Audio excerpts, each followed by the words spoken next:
A very good morning. We are focused today on the future. But before we begin, allow me to say a quick word about yesterday's decision by the General Assembly to strengthen the United Nations for the future. You were just briefed by the Controller on a new reform of our financial rules. For far too long, the UN budget process has faced a fundamental contradiction. As we know all too well, member states do not always pay their assessed contributions in full and on time.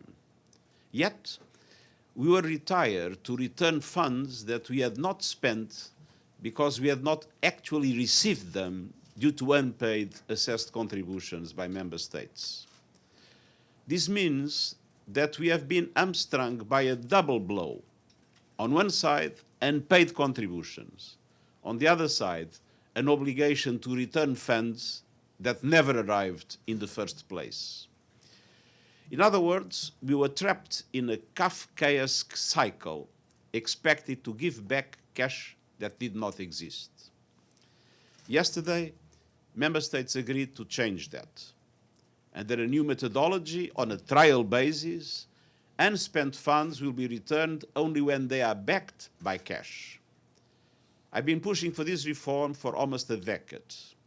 It will allow us to manage resources more responsibly, protect the continuity of our operations, and better support critical mandates, including peacekeeping.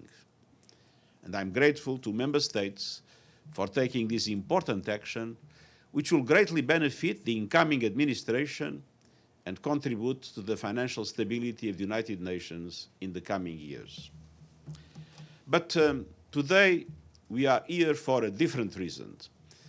We are here to present an extremely important UN initiative on artificial intelligence that was decided by the General Assembly in the follow-up of the Pact for the Future, the Independent Scientific Panel on AI. I'm pleased to be joined today by its co-chairs, Joshua Bengio and Maria Ressa. A few months ago, I came before you to announce the formation of this panel, comprised of 40 distinguished individuals from around the world. It is an extraordinary and unique group, the first global, fully independent scientific body dedicated to helping close the AI knowledge gap and assess the real impacts of AI across economies and societies. As I said at the time, the panel is intended to help the world separate fact from fakes and science from slop. We are looking to them to provide an authoritative reference, a reference point at a moment when reliable and biased understanding of AI has never been more critical. And I'm pleased to say that they have delivered a down payment on that commitment in record time. Indeed, the panel is releasing today their first assessment on the eve of the inaugural AI dialogue next week in Geneva. My thanks to them and to every one of the panel's 40 members for their hard work and insights.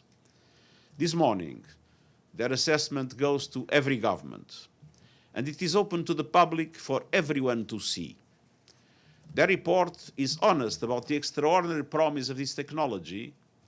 Used well, AI could be the most powerful engine for development, speeding the world's progress on everything from health and hunger to learning and climate. But the panel is just as clear-eyed about the harm artificial intelligence can cause. The co-chairs will go through their findings in detail. But first, let me draw a single lesson. The more AI advances without shared rules, the less say governments and people will have in the outcome. So my message to governments is simple: do not wait. This is a preliminary report. The panel will keep working as the technology evolves, and it does not work alone. Next week in Geneva, the first global dialogue on AI governance will begin to turn science into shared action with every nation at the same table. I look forward to joining member states there to help carry this work forward. And soon, I will set out proposals to help countries build the capacity to adequately deal with this technology and share in its rewards. The Summit of the Future asked whether international cooperation could keep pace with the speed of technology. Today offers one answer. The science is here. We can no longer say we did not know.